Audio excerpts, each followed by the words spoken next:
You know that feeling, right? When you buy something and it breaks almost immediately, or you pay for a service that's just not right, and you feel completely powerless.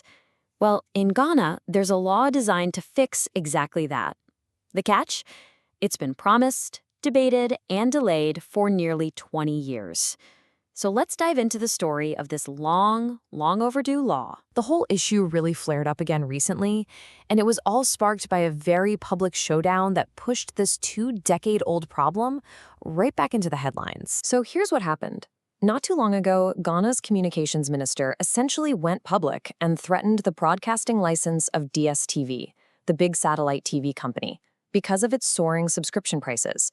I mean, it was a bold move, and it definitely grabbed headlines. But what it really is a symptom of a much deeper problem. And that really makes you wonder, right? Is a public threat from one government official really the best way to protect an entire country of consumers? Or is it just a temporary, flashy move that doesn't actually fix the root cause of why people feel so vulnerable in the first place? This gets right to the heart of it. As analyst Brait Simons points out, actions from ministers have to be driven by policy. It's the job of regulators to handle the day-to-day enforcement with clear, solid rules, not for ministers to make one-off threats. And that solid policy framework, that's the real missing piece of the puzzle here. So, without that strong policy, what does life actually look like for the average Ghanaian consumer?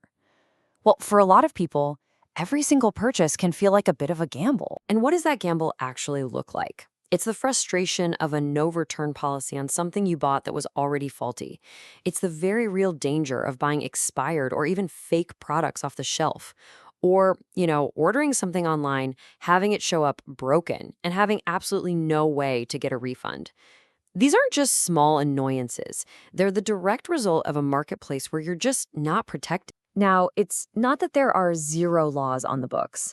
The problem is that the system is a total patchwork. You've got rules scattered across different acts, like the Public Health Act here, the Ghana Standards Authority Act there, all overseen by different groups.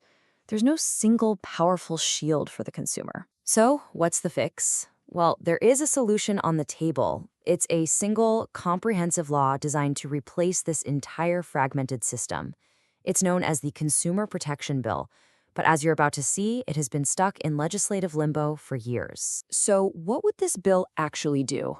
Well, it would create one strong, clear set of rules to protect consumer rights, push for fair trade, and this is the really important part, it would create a new, powerful consumer protection authority that has the teeth to actually investigate complaints and enforce the law. If we break it down, the bill has 3 clear jobs. First, protect the basic rights of every single consumer. Second, make sure businesses are competing fairly, which is good for everybody. And third, create that one-stop shop, that central authority with real power to step in when things go wrong. And this isn't just about local shoppers. Get this. Ghana hosts the main office for the African Continental Free Trade Area. For that massive market to really work, people all over the continent have to be confident that goods and services coming from Ghana are safe and reliable. This law is basically a cornerstone for building that international trust. So if this bill is so obviously needed for both regular people and the national economy, why isn't it already a law? Well, this is where we get into the long, frustrating story of political promises and total inaction. This timeline really tells the whole story. The journey started way back in 2006 when the bill was first written. A whole decade later, in 2016, the NPP made passing it a key promise in their manifesto. By 2018, people were so frustrated they launched a formal petition to get it done. We heard some hopeful talk again in 2023 from a minister. And yet, after all that, the bill is still just stalled in Parliament. It's just a cycle of hope and inaction. And this wasn't some vague, fuzzy promise. This is a direct quote from the NPP's 2016 manifesto. It's right there in black and white, a clear, direct pledge to the people of Ghana to get this law passed. And the public was shouting for it.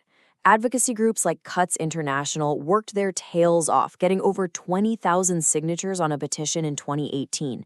20,000. That is a powerful message from the public demanding that the government follow through.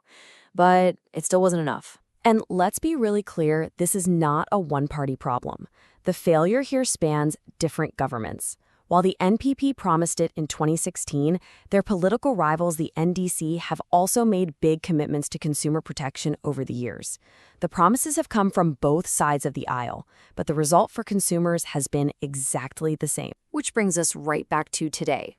After almost 2 decades of drafting, of promises, of petitions, of delays, where does all this leave the Ghanaian consumer? And that leaves us with this one final provocative question.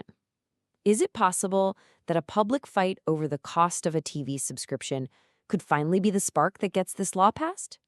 Could this one controversy succeed where nearly 20 years of political promises have failed? The answer to that is going to determine the future of consumer rights for everyone in Ghana.